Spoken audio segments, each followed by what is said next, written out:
Welcome back to another exciting chemistry lesson.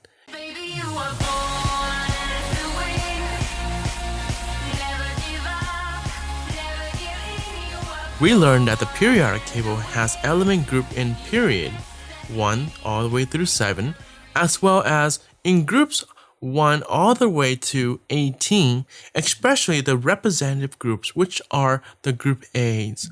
We also learned that each group A represents a specific number of valence electrons, and therefore they form a specific ions as well. In this lesson, we are going to look at atomic radii using the periodic table. An atomic radius is half the distance between the nuclei of two atoms of the same element. In this example, we have chlorine atom bond to another chlorine atom. As you can see, we look at the two nuclei. Now, why do we look at the two nuclei? Well, the nuclei, remember, it has the majority of the mass of an atom, so therefore we can actually see the nuclei, and from there we can measure the distance. If we try to look at electron, it would be impossible because electrons are too small, okay? So by combining the same atom together in a bond, we can now divide the distance into half, and that will give you the distance of the radius of an atom. So that's how we determine the size of an atom using two nuclei. Now let's look at the trend. Here we have the data, okay? This is the data in terms of atomic radius measured in picometers, so it's extremely small, something that we cannot see with our naked eye. And here we have the atomic number. Well, the atomic number is the identity of the particular element on the periodic table. Now let's look at our first trend. Across a period on the periodic table, okay, what does that really mean across a period? Well, we have 1 through 7, so across a single period going this way, okay, going this way, so it's one period of time across the period. When we move across the period on the periodic table, atomic radii tend to decrease due to increased effective nuclear charge. And this effective nuclear charge is almost equivalent to proton. So as you can see over here, as we move across, we are increasing atomic number, but also the number of proton as well. Now, don't we also increasing electron as well? Remember, we are increasing both proton and electron, but what's happening here is the electron are adding to the same outermost shell.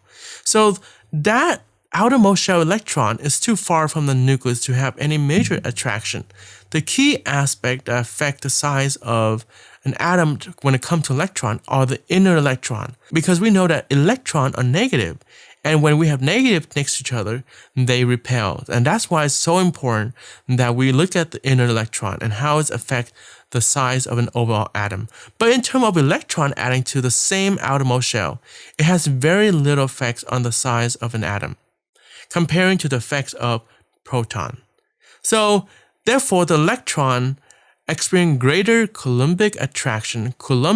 This is based on a Coulomb law. So Coulombic attraction, that means the nucleus proton, remember we're gaining extra proton as well as electron, but the effects of the outermost electron is not as great as the proton. So therefore, those proton, which is positive, will attract to the outside electron. Therefore, the atom gets smaller. And that's the reason why, as we go across the period on the periodic table, the atomic radii tend to decrease.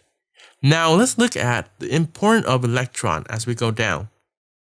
Going down a group, atomic radii increase due to increasing in shielding and shell between outermost electron and the nucleus. So what's happening here is that as you go down, remember, you're also increasing energy level. But we also learned that energy level are like floor in a building. As you increase it, you're increasing to the next floor. So you're adding like layers. Think of this like an onion. As you go up and up on the energy level, you're adding extra layer of energy. Those are actually shell, okay? So therefore, you're adding an extra layer. Of course, it makes sense. Now you have more inner electron that cause repulsion from each other. Therefore, this decreases the Coulombic attraction with the proton inside the atom. So these two trends that we have discussed are talking about the neutral atom on the periodic table. But what happens when we have ions? Well, let's look at ionic radii.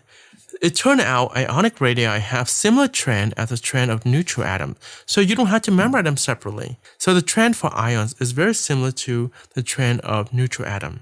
Now, what happened when we compare an ion to its neutral atom. And that is when oxygen gains 2 electrons. Is oxygen 2 minus, which is oxides, smaller or larger?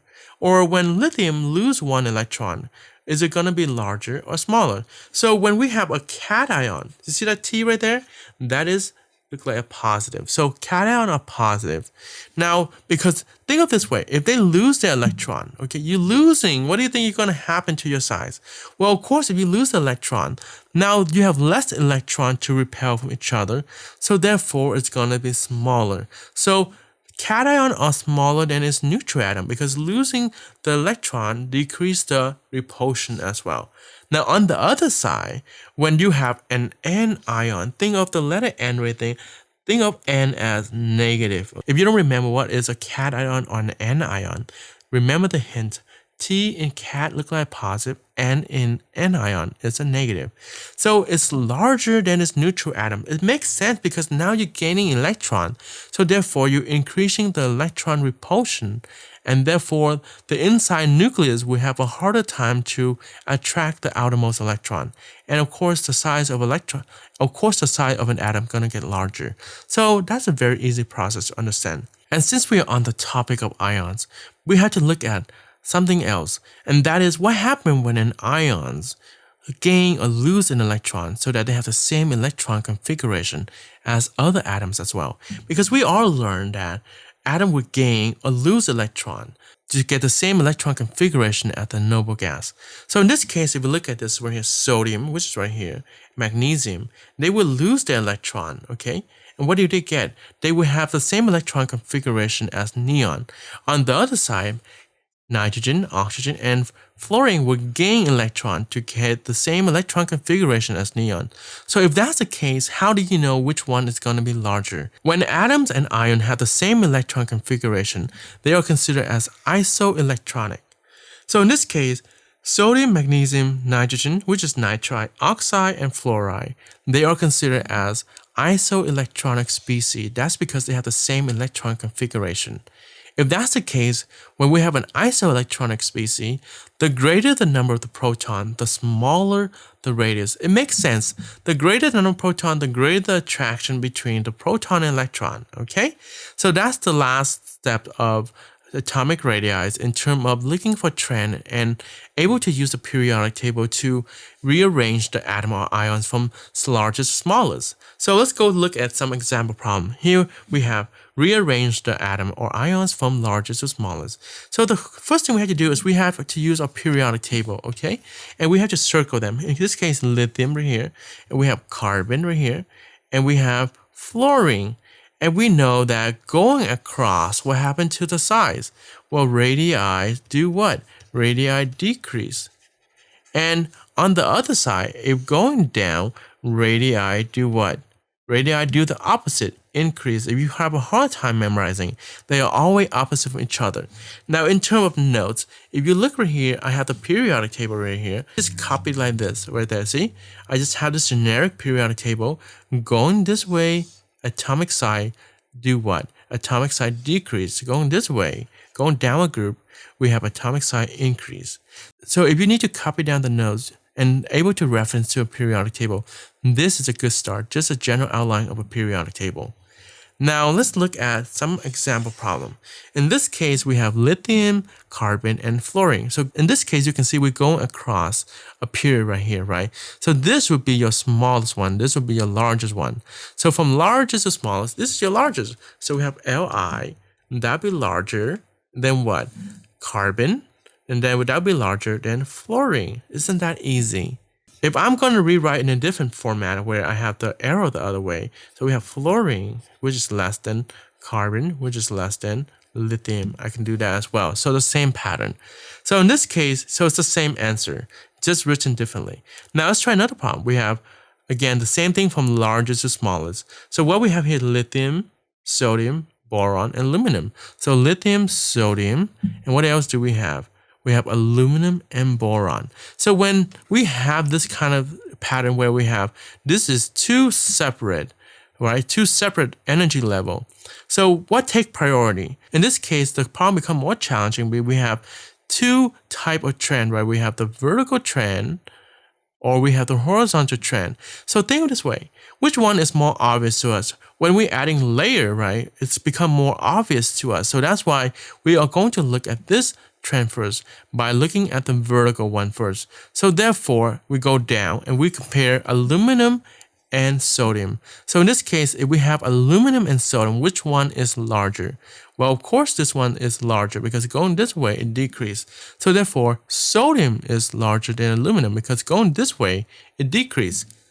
So therefore, we have Na is the largest, okay, followed by aluminum. Now we are done with this high energy level. We go down to a low one. So now we have lithium and boron. Of course, lithium is larger. So therefore, aluminum is what? Is larger than lithium. As you can see, lithium is smaller than aluminum. Now, of course, the smallest one is boron. You see how that works? And of course, you can rewrite this way as well by looking at, in terms of from largest to smallest, you can start looking at from smallest. So if that's the case, we're looking at boron, followed by lithium, followed by aluminum, and followed by sodium, okay? So either way will work. They're both the same answer. Now, let's look at this one. We have oxygen neutral atom as well as oxygen 2 minus. And we already learned that when we have, what is this ion called? This is called an anions. Think of this negative means we gain electron, okay? We have gain electron. So therefore, O2 minus will be greater than the neutral atom of oxygen. Isn't that easy? Now, let's try another one.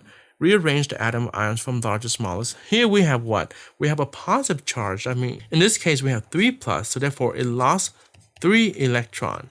So that means, again, we are losing electron, and we remember that a positive ion is smaller than this neutral atom. Aluminum is larger than aluminum 3 plus. There you go.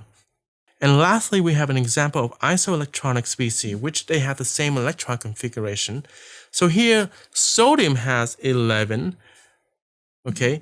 Magnesium has 12. Remember, when we have isoelectronic species, we're looking at the number of proton. The greater the proton, the smaller the size. Because we have more proton, the greater the attraction is going to be. Oxygen is what? Is 8 and fluorine is 9. So therefore, which one is the highest one? Magnesium. Magnesium will be the smallest one, okay? In this case, we're looking for the largest one. So which one's the smallest one? So O2 would be right there, okay? And then followed by what? Followed by fluorine, okay? And then followed by what? Sodium plus. And lastly, followed by Mg2+. So that's how we use the periodic table to determine the size of atoms and ions based on their location on the periodic table. And as always, if you have any question, take a picture of your work and put it in the forum, and we will help you from there. And we will see you next time on another exciting chemistry lesson.